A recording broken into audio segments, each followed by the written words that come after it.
Oui, allô? Hey, salut, Warwick, c'est Patrick. Comment vas-tu? Salut, ça va bien? Oui, ça va. T'es où, là? Je suis pas loin du Vieux-Port, là. Ah oui? Qu'est-ce que tu fais? Je me promenais, là, je vais aller visiter un peu le Vieux-Port. Hey, dis-moi, je suis dans le coin, ça te dirait qu'on mange ensemble? Ah, c'est très gentil, mais en fait, je peux pas manger. Ah oui? Pourquoi? Parce que je fais le mois de Ramadan. Ramadan? C'est quoi ça? Tu sais, le mois de Ramadan, c'est le mois de jeûne où les musulmans ne mangent pas du lever du soleil jusqu'à son coucher. Oui? Ça doit être dur, ça? Ouais. Mais comment tu fais? Écoute, on résiste. De toute façon, c'est ça aussi le but du mois de Ramadan, c'est de résister aux tentations.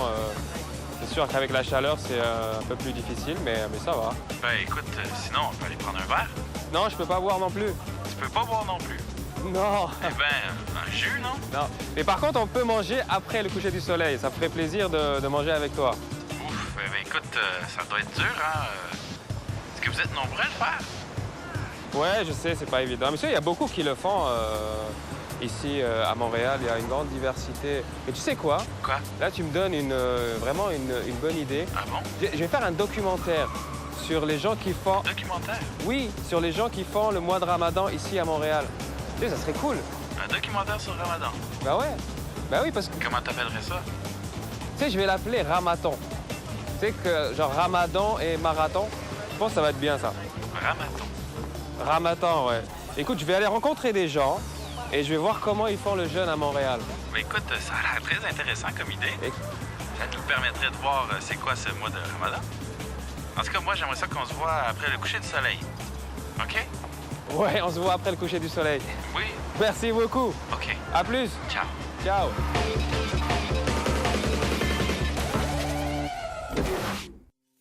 Aujourd'hui, je rencontre Eduardo, un jeune professionnel montréalais d'origine brésilienne. Eduardo a découvert l'islam à travers ses amis musulmans qui faisaient Ramadan. Il m'invite ce soir dans son nouvel appartement où il vient d'emménager avec sa femme.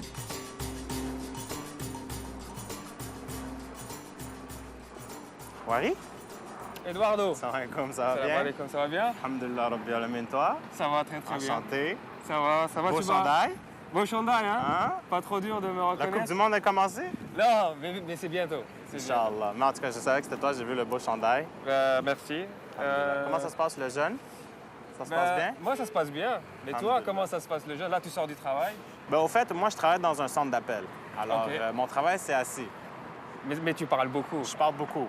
Alors, des fois, je sens que la gorge, ça devient sèche. Ah. Ça devient difficile un peu au niveau de la gorge. Mais ça, c'est rien comparé aux gens qui travaillent dans les champs de construction, qui suent, qui sont dans le soleil. Moi, je ne me verrais pas faire ça. En tant que musulman converti, je m'informe beaucoup sur les raisons pour lesquelles on jeûne. fait le mois de Ramadan, On d'accord. essaie toujours de purifier nos intentions à travers l'acquisition de plus de savoir, plus de connaissances. Et le plus qu'on en acquiert, le plus que ça nous permet de pouvoir développer une certaine endurance psychologique. On apprend tellement en faisant le jeûne qu'on finit par se rendre compte que on a tellement de choses à être reconnaissant. Parce que tu sais, quand tu te prives d'une chose que tu prends si fondamentalement pour acquis que la nourriture, tu finis par te rendre compte qu'il y a beaucoup d'autres choses autour de toi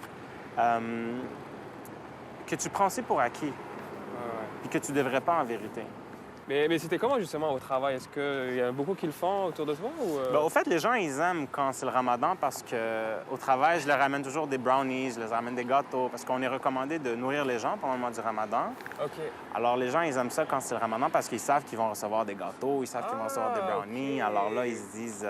Donc le matin, tu arrives avec des gâteaux que Ouais. tu donnes aux gens. ouais. Puis pour eux, c'est dur à comprendre que moi, je le donne, mais je mange pas. C'est ça. Pour eux, c'est comme, pourquoi tu partages pas? C'est toi qui l'as fait. Mais mon but à moi, c'était jamais d'apprécier la nourriture. Mon but à moi, c'était de l'apprécier, le voir, vous, en train de le manger.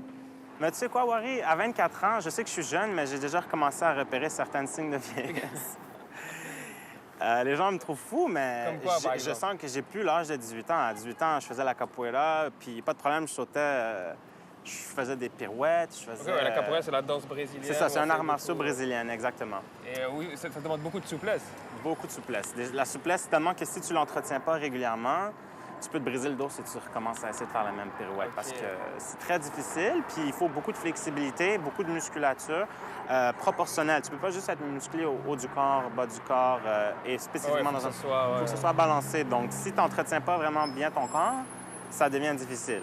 Puis quand tu es au travail toute la journée, puis tu es assis, tu as moins de temps, puis quand tu te maries en plus de ça, puis quand tu as une femme qui étudie à temps plein, puis que tu dois t'occuper de la maison, puis que tu dois faire tout ça, ça devient plus difficile. Beaucoup de tâches ensemble, hein? Moi, ce que j'aime, c'est le jogging. C'est mon sport préféré. OK. J'adore ça. Est-ce que tu fais ça régulièrement ou... Au fait, je le fais une fois par semaine durant le mois du Ramadan. OK.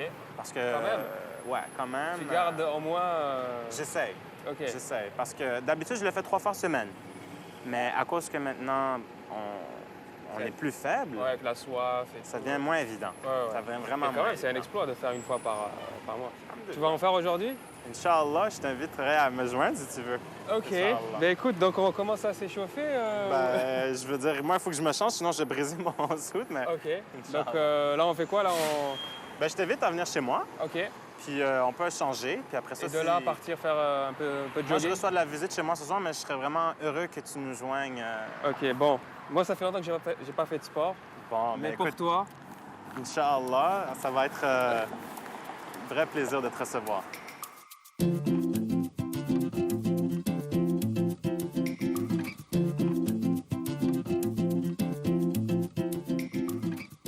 Alors là, on va juste s'habiller rapidement, se préparer, se chauffer, puis on va aller courir tout de suite après, Inch'Allah. OK. Et on va où? Il y a un parc à côté? Un parc à côté, ouais.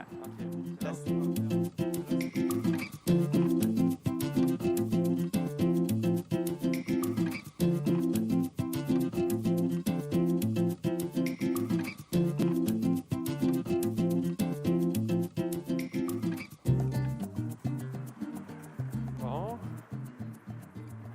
Te voilà prêt. Alhamdulillah. Fait qu'on commence avec un bon bismillah, Bismillah, on va aller courir. Inch'Allah. OK. Il est où le parc? Juste là-bas. Par là. Ouais. OK. Et on y Je vais te va. faire souffrir un peu. OK. Ah, dès maintenant? Promets-moi que tu vas pas me détester. Je vais essayer de te suivre. Inch'Allah. Je vais y Ok. aller doucement. Ça marche. Let's go? Let's go. Bismillah.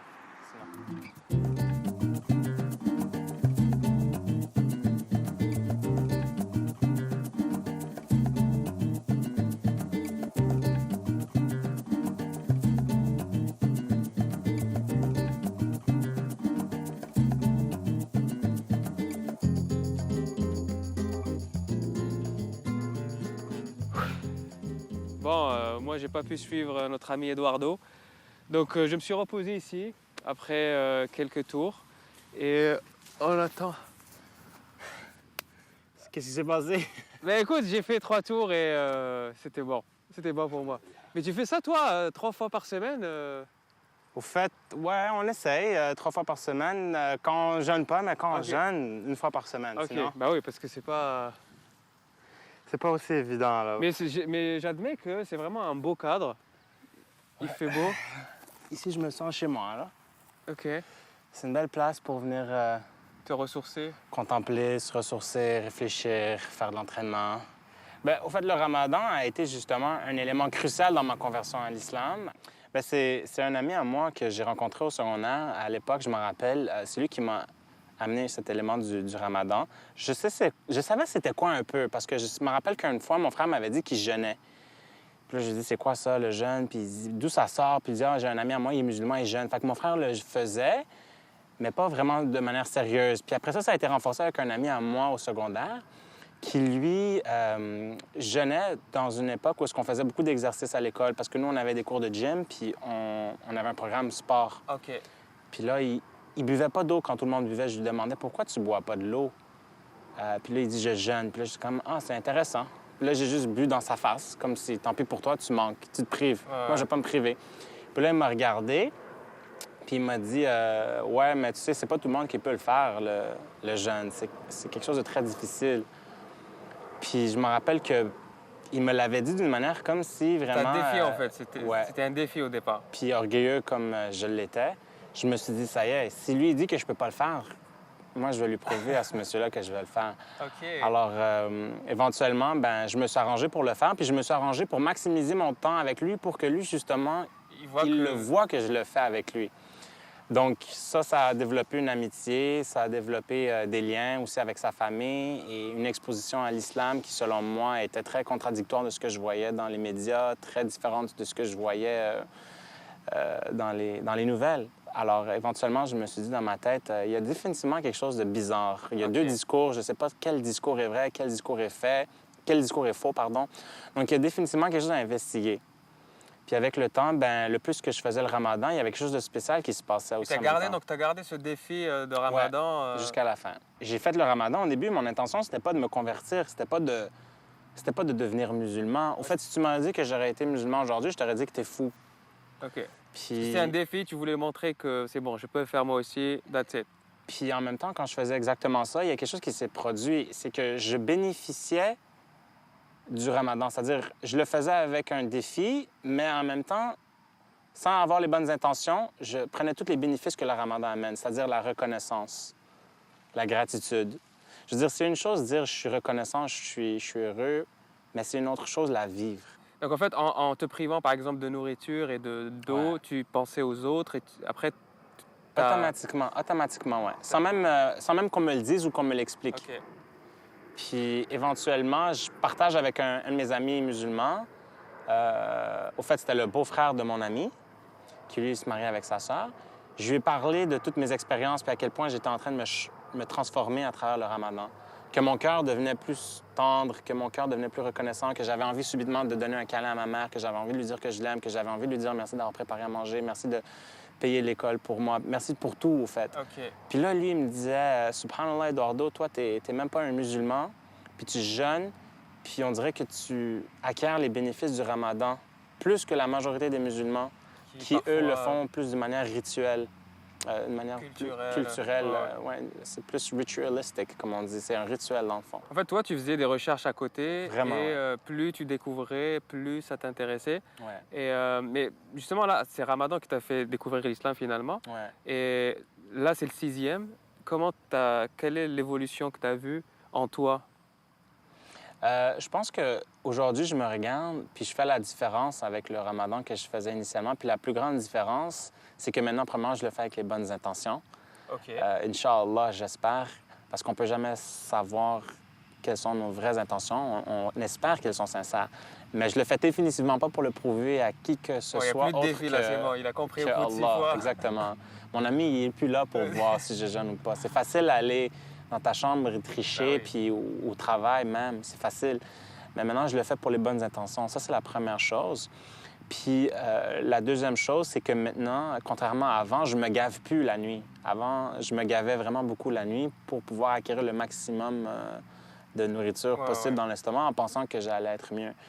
Mais je me suis dit, avec le temps, non, il ne faut pas le faire comme ça parce que le but, justement, du ramadan, c'est de sentir cette faim constante. Parce qu'il y a des gens dans le monde qui ont faim constamment et qui ont besoin, justement, de solidarité. Donc, moi, à partir du moment où je vais me gaver, à partir du moment où je vais manger en excès, je serai plus solidaire avec eux, puis je défie un peu le... C'est pas le principe du mois de Ramadan. Exactement, tu m'enlèves les mots de la bouche. Donc, ce soir, exactement. On va pas se gaver. C'est ça que c'est-à-dire, nous, on va te gaver toi, parce que tu es un invité, mais moi, personnellement, je vais pas me gaver. Mais non. Mon cerveau, il me dit mange, mais mon estomac, il me dit arrête. Et je sais pas pour toi, mais moi, j'aime bien. Non, mais moi aussi, c'est la même chose. C'est exactement. Tu as bien décrit, justement, c'est tout le mois de Ramadan et le principe.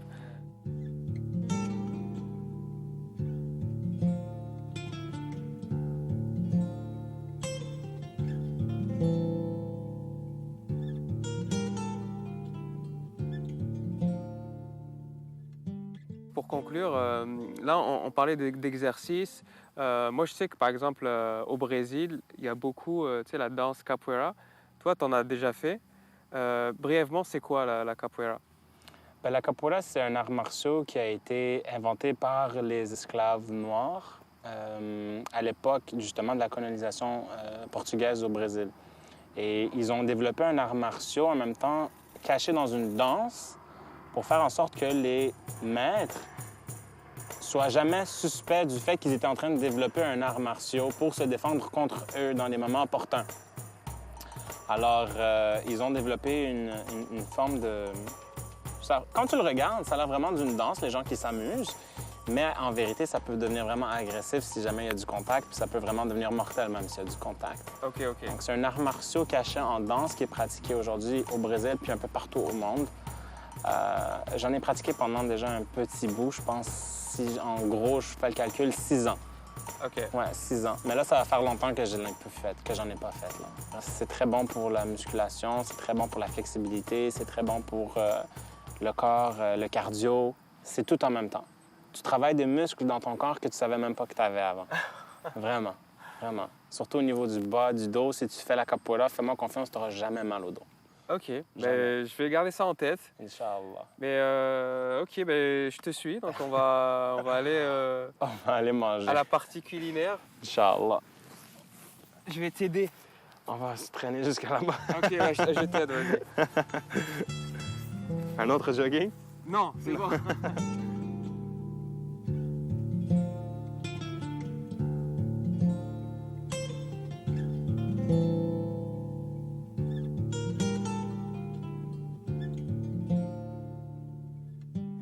Bon, là, c'est l'heure de la rupture du jeûne. Alors, on prend des dates. Bismillah. Bismillah. Je t'invite à briser ton jeûne. Ben, C'est bon de faire un doigt, une prière avant de manger, comme tu le sais déjà sûrement. ouais. Alors, tu fais une prière personnelle. Quelle prière tu fais, toi? Moi, je demande toujours à Allah pour qu'il me rende sincère dans mes intentions et pour qu'il fasse de moi un meilleur musulman. Inch'Allah. Amen. Ça. Je vois que tes invités sont déjà là. Ouais, il nous aide déjà. Ils commencent à préparer la finition. Donc, qui sont ces invités? On a Rabia, qui est un frère que j'aime particulièrement beaucoup, et sa femme Salam, qui est une amie à Anissa aussi. En fait, j'ai rencontré Rabia à travers Salam, qui est une bonne amie à ma femme qui étudie en médecine avec elle. Et Rabia, c'est quelqu'un avec qui je viens de développer une amitié. Puis c'est quelqu'un de très bon dans la cuisine, justement, on le voit à l'œuvre. Ah, ok. On l'a invité, C'est pour puis ça que tu l'as lui qui invité? finit- On l'a invité, puis c'est lui qui finit par, par la cuisine. Ouais. Ok. Il nous fait quoi aujourd'hui? C'est quoi le... Au fait, ma femme, elle a préparé la soupe Herrera. Ça, c'est une soupe marocaine. Ouais. Euh, Parce qu'elle, elle est marocaine. exactement. Elle est marocaine-italienne. Marocaine-italienne, d'accord. Donc, on va avoir un peu des deux mondes. On va faire des crevettes marinées, je pense, à l'italienne. Je ne suis pas trop Ok. sûr. Puis le Herrera, qui est une soupe marocaine. Puis on va avoir aussi des pâtes, des tortellini au fromage. Ok. Ouais, exactement. Ouais. Avec des boissons brésiliennes. Puis des petits gâteaux portugais pour le dessert. Ok, c'est un repas très international. Très international, ouais. Je pense que c'est bien représentatif de Mais de Montréal. notre réalité à Montréal et notre réalité à nous aussi à la maison. Inch'Allah. Ouais. Prends un autre. Ok, je vais en prendre une autre. Mais j'ai hâte de voir ce beau mélange. Inch'Allah. Allahu Akbar. Allahu Akbar. Allahu Akbar. أشهد أن لا إله إلا الله أشهد أن لا إله إلا الله أشهد أن محمدا رسول الله أشهد أن محمدا رسول الله حي على الصلاة حي على الصلاة حي على الفلاح حي على الفلاح.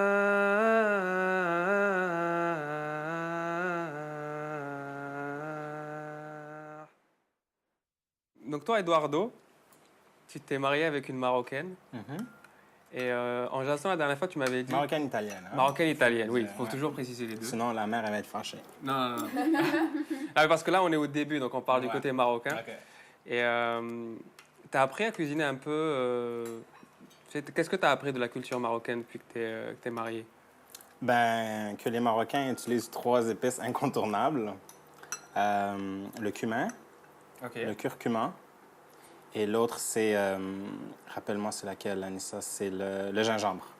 Ça, c'est leurs 3 épices principales. Qu'il n'y avait pas dans la cuisine brésilienne. Non, que moi, j'utilisais vraiment rarement dans la cuisine Parce brésilienne. que toi, tu cuisines beaucoup aussi. Ben, j'ai grandi dans un restaurant, fait que j'ai toujours été habitué à cuisiner, mais c'est pas la fine Comment ça, cuisine, t'as grandi c'est- dans un restaurant? Ben, c'est parce que mes parents, quand ils ont émigré au Canada, ils ont ouvert un restaurant brésilien-mexicain. Donc, moi, pratiquement, la majorité du temps, quand j'étais petit, j'ai grandi dans la cuisine. J'ai pas nécessairement, je pense, développé cet amour pour la cuisine, mais j'ai appris à apprécier vraiment beaucoup plus la cuisine quand j'ai marié Anissa, puis que ses parents, son père et sa grand-mère, surtout, m'ont montré la cuisine marocaine. Justement, parle-moi, comment t'as rencontré Anissa? Ah, ça, c'est une histoire assez spéciale. incroyable. Ouais. En fait, quand j'ai rencontré Anissa, j'étais pas musulman, puis j'avais 17 ans. C'était un arrêt d'autobus. Un arrêt d'autobus. Et beaucoup de gens, à cause du fait justement que je l'ai rencontré dans un arrêt d'autobus, pensent que je me suis converti à l'islam à cause que je voulais pouvoir la marier, que je voulais conquérir son cœur, etc. Mais c'est complètement faux. Au fait, quand j'étais à l'époque, c'était au cégep, right? Ouais, À Vanier College. Ouais. OK. On s'est rencontrés à l'arrêt d'autobus, mais à la base, on a le même cégep. On est à la même, exactement. Mais moi, j'ai toujours apprécié Anissa pour sa personne, mais dans ma tête, à moi, je n'avais aucune idée que j'allais la marier. Pour moi, Mais là, c'était avant le défi ou après le défi? c'était après le défi. Donc là, tu as déjà fait Ramadan. Ouais. J'avais déjà fait le ramadan, donc OK. j'étais un peu déjà dedans. J'avais des connaissances de base sur l'islam. OK. Mais encore là, si tu m'aurais dit que j'aurais été musulman aujourd'hui, j'aurais dit que t'es fou à cette époque. Tu comprends? J'étais loin. Puis quand je me suis converti, ben, je suis devenu un peu plus sérieux. Je me suis dit plus de girlfriend, plus de boyfriend-girlfriend. Puis là, tu penses au mariage, tu penses un peu à long terme. Puis là, ben, c'est là que j'ai demandé à Anissa s'il y avait une possibilité. Puis elle m'a dit que peut-être, peut-être pas, ça dépend du papa. Fait que là, j'ai rencontré le père, la mère, la famille. Ça a été un long processus. Tu n'étais pas habitué à ce genre de Non, pas processus du avant. tout. Pas Donc, du tout. comment tu l'as vécu, dans toi, justement, qui peut-être vivait dans une culture avant qui était Ben, on va pas... se dire les vraies choses, c'est un choc parce que c'est un contraste. Parce que j'ai passé d'un monde où est-ce que je pouvais avoir une blonde, comme on dit, lui tenir la main, puis aller au cinéma ensemble. Puis dans la culture islamique, dans la religion, il n'y a pas cet aspect de boyfriend, girlfriend. Let's kiss, let's hug, let's go to Ouais, the c'est movies. plus sérieux, on C'est pense très au sérieux. mariage. La femme, elle est extrêmement respectée dans l'islam. On peut pas juste prendre une fille puis dire, oh, on va passer un petit bout de temps ensemble, puis après, non. Tu comprends? Et ça, c'est beaucoup de C'est du pression. commitment. C'est beaucoup de pression, mais justement, c'est pas pour rien que dans l'islam, le mariage, c'est la moitié de notre religion. Parce que cette pression-là, en soi, elle est cruciale pour le développement de la spiritualité d'un musulman, puis aussi pour sa croissance religieuse. Ouais, c'est vu comme une complémentarité entre l'homme et la femme. Exactement. Je dirais encore plus que ça, le mariage, c'est une université, une école, où est-ce que tu apprends vraiment à faire des compromis, tu apprends à supporter la personne, tu apprends à être patient avec la personne. C'est déjà assez dur vivre avec soi-même des fois, puis là, tu te couples avec quelqu'un aussi qui a déjà de la difficulté à vivre avec soi-même des fois. Puis là, vous êtes tous les deux en train de vivre bien ensemble. Imagine le Ouais, cocktail le que ça fait. Fait que- Mais justement, toi, tu as choisi de te marier jeune. Ouais. Est-ce que, J'avais 21 ans. à 21 ans, Ouais. comment ça a été la réaction des gens autour de toi, tes amis, tes parents? Mais le premier qui me disait que je faisais une erreur, c'est mon père. Parce que mon père, lui, bon, mes parents, ils viennent d'une famille divorcée. Mais là, je me suis marié, j'ai pris la décision, puis tout le monde m'a supporté. Et là, c'était... Dans le sens où ils se sont pas nécessairement mis comme un obstacle dans le fond, dans mon cheminement. Mon père, au début, il essaie de me décourager, mais je veux dire, c'est mon choix, c'est... Mais selon toi, entre le choc de la conversion et le choc du mariage, lequel... Ça s'est fait l'un après l'autre. Ouais. Mais quand tu es solide dans tes convictions et que tu sais pourquoi tu le fais, ça facilite la transition. Tu avais les bons arguments. J'avais les bons arguments, puis je savais que je voulais me marier avec Anissa. Pour moi, quand je l'ai vue, puis que j'ai vraiment mis mes intentions claires dans ma tête, que je voulais la marier, I didn't look back. J'ai pas regardé en arrière. Puis je savais que c'était vraiment elle que je voulais marier. Donc, quand tu es sûr, Ouais. malgré que tu peux jamais être sûr à 100 parce que le mariage, c'est un acte de foi. Je me rappelle à l'époque, quand j'essayais de marier Anissa, puis je rencontrais les parents. Les parents me disaient toujours « Ouais, mais aujourd'hui, tu aimes ma fille. Qu'est-ce qui te fait pas dire que demain, tu n'aimes pas ma fille? » Ok, donc ça, c'était le test du père. Ouais, les parents, le père et la mère, et ma famille et moi aussi, tout le monde nous disait ça. Ils disaient « Aujourd'hui, tu aimes Anissa. Mais qu'est-ce qui te fait dire si demain, tu vas pas l'aimer? Qu'est-ce qui va arriver avec le mariage? » Et c'était quoi ta réponse? Ben moi, je me suis dit, ouais, mais si je m'en vais au travail aujourd'hui, je peux me faire écraser par une voiture. Est-ce que ça va être une raison pour laquelle je vais pas aller au travail? Je veux dire, il peut toujours arriver quelque chose qui fait en sorte que ton plan n'a pas fonctionné. Ça, c'est vrai. On n'est pas naïf, puis on est réaliste. Mais c'est là exactement où est-ce que le mariage, c'est un test de foi. Il faut le faire fonctionner aussi. Parce que tu fais confiance en Allah que tu vas te sauter dans ce commandement que lui, il te donne et que tu as la foi que ça va bien se passer à la fin. Parce que tu vas justement suivre ses règles, ses limites et tu vas essayer de le faire dans un encadrement qui est propice à ce que tous les deux, vous soyez de bons musulmans. Puis c'est ironique, mais c'est pas ironique. C'est que beaucoup de gens ont de la difficulté à comprendre ça, mais il y a un concept dans l'islam que tu dois toujours choisir une femme pour sa religion et pour son caractère, non pas pour son argent ou sa beauté ou son statut. Si tu choisis pour le statut, l'argent et la beauté, c'est des choses qui sont très faibles, éphémères. Mais si tu choisis une femme pour sa religion, c'est-à-dire la religion inclut son caractère, sa piété, sa personne, tu as garanti qu'un mariage, tu auras les chances de ton côté. Tu auras toutes les chances de ton côté. Puis moi, vraiment, c'est sûr que Anissa, j'ai toujours, dans ma tête à moi, quand je l'ai vue, je savais que c'était la femme la plus belle au monde, mais je l'ai choisie aussi pour sa personne. C'est ça, elle ne réagit pas pour l'instant.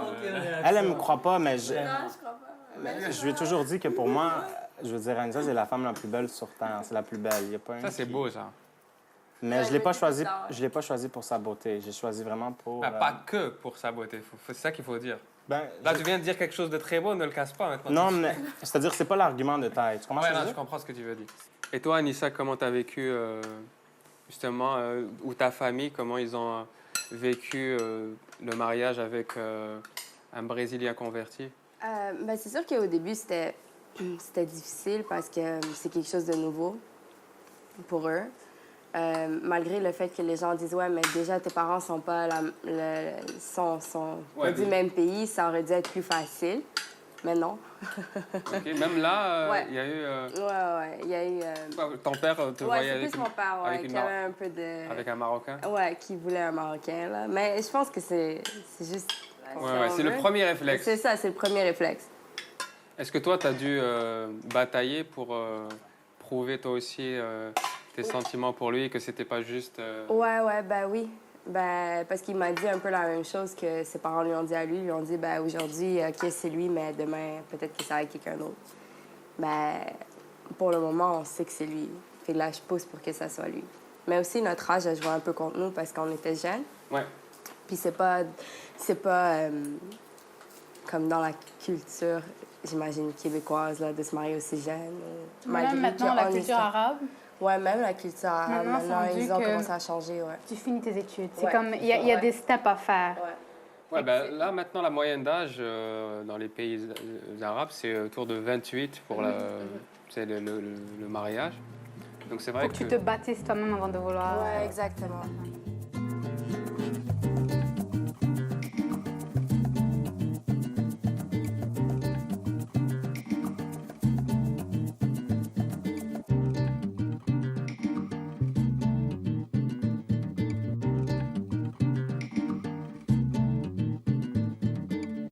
Anissa, Oui. là, on attaque la partie, les choses sérieuses. Là, Ouais, c'est sérieux. là c'est le thé marocain. Ouais. OK, donc tu vas nous expliquer comment on fait un bon thé marocain. Comment on fait un bon thé marocain? OK. Ben, on commence avec une bonne théière. OK. Qui sent la théière marocaine. Venu du Maroc. Venue du Maroc, ça fait pas un thé marocain. Donc, dépendant de la grosseur de la théière, on va mettre du thé vert de Chine. OK?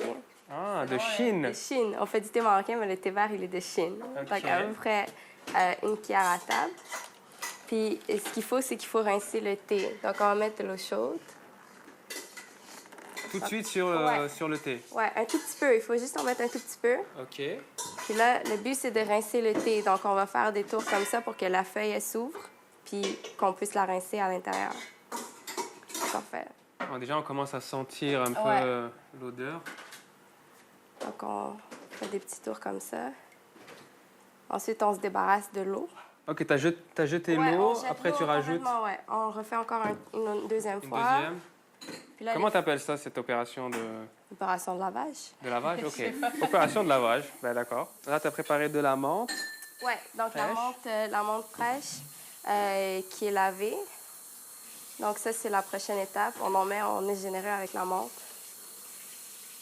Ok, donc là, on a encore le thé qu'on a mis tout à l'heure. Le thé est encore dedans. On a juste enlevé l'eau.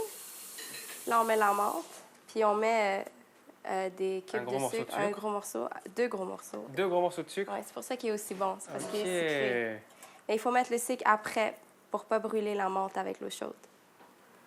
Donc, en mettant le sucre en deuxième, ça permet de couvrir la menthe bien. Puis là, on remplit.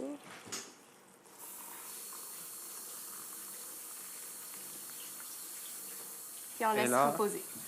Combien de temps? 5 minutes. 5 minutes, ok. Ouais. Comme ça. Ouais, on laisse comme ça.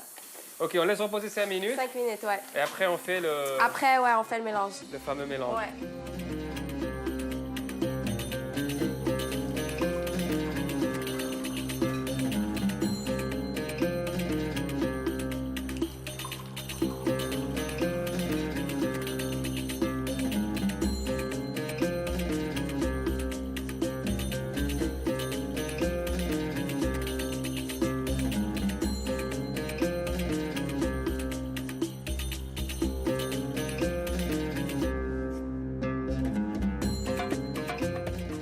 Bon, là, on est tous à table.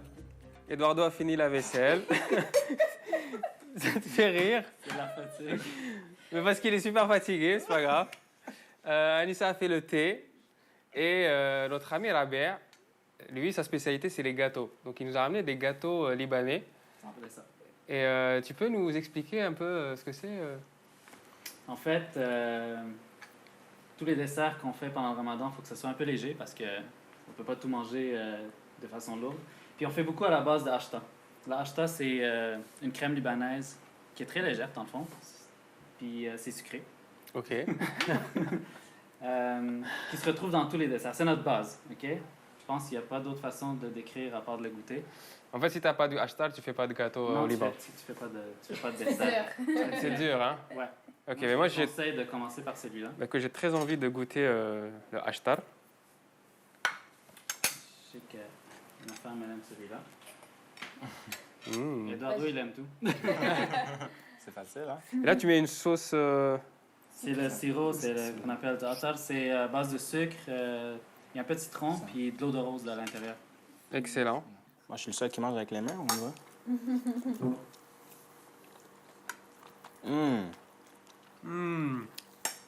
C'est pas pire, hein, le ashtar? Écoute, hein, C'est vraiment bon. c'est du ashtar. C'était vraiment un repas international, des cultures très variées qui représentent vraiment bien Montréal, finalement. Donc là, on a vu Brésil, Portugal, Italie, Maroc, Liban, Algérie, ouais. Et le Québec aussi, qui était... parce qu'on est au Québec, il faut le dire. Est-ce que tu pourrais nous dire un petit message de fin pour le mois de Ramadan? Et parce que bientôt aussi, c'est l'Aïd, comme on en parlait, mais en portugais. Ouais, bien sûr. Para todos os meus irmãos muçulmanos no mundo, eu queria desejar para vocês todos feliz Ramadã, cheio de felicidade e alegria. Que Deus abençoe vocês com Eid maravilhoso, que Deus abençoe suas famílias, que vocês sempre sejam unidos e que vocês sempre se lembrem da razão pela qual vocês estão aqui nesse mundo, que é para agradecer a Deus, Allah, subhanahu wa ta'ala, e vocês sont todos no meu coração e amo vocês todos. Feliz Eid. Alors, ça veut dire quoi en résumé? Beaucoup de choses. J'ai souhaité beaucoup d'unité dans la communauté musulmane à travers le monde, beaucoup de bonheur. J'ai demandé que Allah subhanahu wa ta'ala, il bénisse toutes les familles musulmanes à travers le monde. J'ai demandé aussi pour que toutes les communautés musulmanes fassent un effort pour chercher à devenir des meilleurs musulmans en étant unis. J'ai vraiment basé sur beaucoup l'unité. Ouais. J'ai demandé aussi que... j'ai dit aussi que j'aime tous les musulmans. sur cette terre. J'ai dit qu'ils sont tous dans mon cœur. Ah, c'était ça la partie mes coração. C'est ça, moi, c'est ce que j'ai compris. Ben, écoute, merci beaucoup. Merci à toi, Anissa aussi. Merci à Salam, à la Béa. C'était vraiment une très belle soirée, très colorée, très variée. Et je vous souhaite, moi, maintenant, à tous, une bonne fin de Ramadan et une bonne fête de l'Aïd. Merci. Et peut-être à l'année prochaine. Inch'Allah, t'es le bienvenu, tu sais où on habite.